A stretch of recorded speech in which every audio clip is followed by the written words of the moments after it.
इस धरती पर जिसने भी जन्म लिया है उसकी मृत्यु अवश्य ही होगी, लेकिन एक सवाल जो हर किसी के मन में कभी न कभी जरूर आता है कि आखिर मौत के बाद हमारी आत्मा कहाँ जाती है। हमारी आत्मा एक नए सफ़र पर निकल पड़ती है। क्या वो स्वर्ग जाती है या फिर नर्क या फिर किसी और के शरीर में? आज हम इसी गहरे रहस्य के बारे में बताएंगे। चैनल को सब्सक्राइब जरूर से कर दे ताकि ऐसी और भी रहस्यमय वीडियो आप तक पहुंचे सबसे पहले। आखिर मृत्यु के बाद आत्मा कहां जाती है? यह सवाल सदियों से इंसान के दिलो दिमाग में घूम रहा है। वैदिक शास्त्रों से लेकर मॉडर्न साइंस तक हर कोई इस रहस्य को सुलझाना चाहता है। क्या आत्मा एक नए शरीर में जाती है या फिर कहीं और? आज हम 3 नजरियों से इस सवाल का जवाब ढूंढेंगे, आध्यात्मिक, दार्शनिक और वैज्ञानिक। पहले बात करते हैं आध्यात्मिक की। आध्यात्मिक दुनिया में मृत्यु एक शुरुआत है, अंत नहीं। भगवत गीता के अनुसार आत्मा ना कभी जन्म लेती है और ना कभी मरती है। हिंदू धर्म में माना जाता है कि आत्मा मृत्यु के बाद एक नए शरीर में प्रवेश करती है, जिसे पुनर्जन्म भी कहा जाता है। मैं आपको एक सच्ची पुनर्जन्म की घटना बताता हूँ। 1930 के दशक में दिल्ली के दरियागंज इलाके में जन्मी एक छोटी सी बच्ची जिसका नाम शांति देवी था। सिर्फ 4 साल की उम्र में वो कहने लगी कि उसका असली घर मथुरा में है और उसका नाम लुंगड़ी देवी था। उसके पति का नाम केदारनाथ था और उसकी मौत बच्चे को जन्म देते वक्त हुई थी। छोटी सी बच्ची ने मथुरा जाने की जिद की। जब परिवार वाले उसे वहां ले गए तो उसने वहां के रास्ते, घर, कुएं सब कुछ पहचान लिया।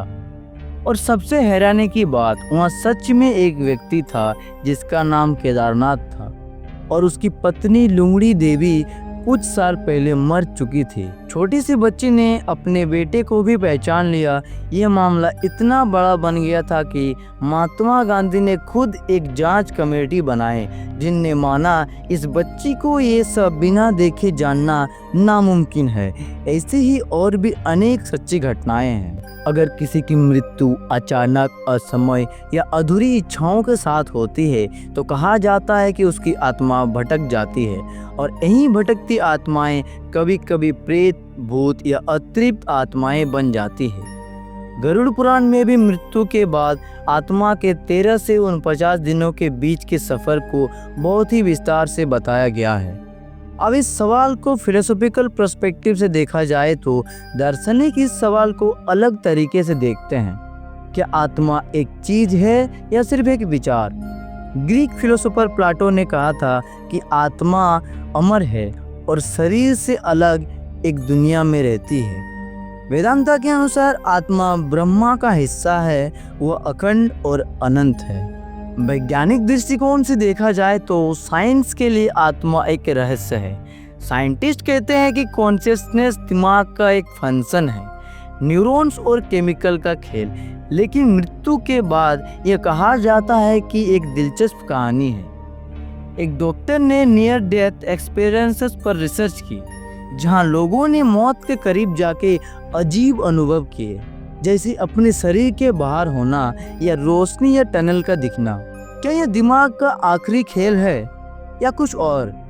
क्वांटम फिजिक्स के कुछ एक्सपर्ट्स कहते हैं कि कॉन्शियसनेस शायद यूनिवर्स का हिस्सा है जो शरीर के बाद भी बाकी रह सकता है। लेकिन साइंस के पास अभी भी कोई ठोस जवाब नहीं है।